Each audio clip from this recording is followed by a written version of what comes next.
Shubor nakaslem jong unong san Hima.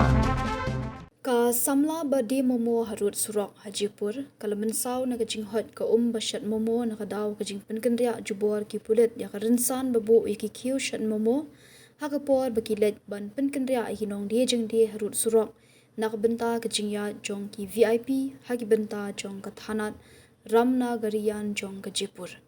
Kani kajing le ki Pulit kalami kajing pendram ke bajur na kinong yalam kaliang persya hapo yin dorbar ke Rajasthan hak ba unong yalam kaliang persya utika ram Juli uda ong bakum kini kajing le tang na kabenta ki VIP ke penpau ya kajing ban ben ya ki pat ba ki ba kamai jakpo yaladi.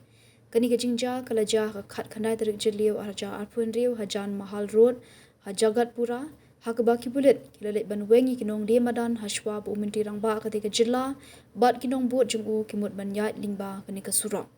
Ki khubor ki thu bakalami kajingania ka bajur hapdeng ki Pulit mat kani ka Samla badi Momo Harud Surok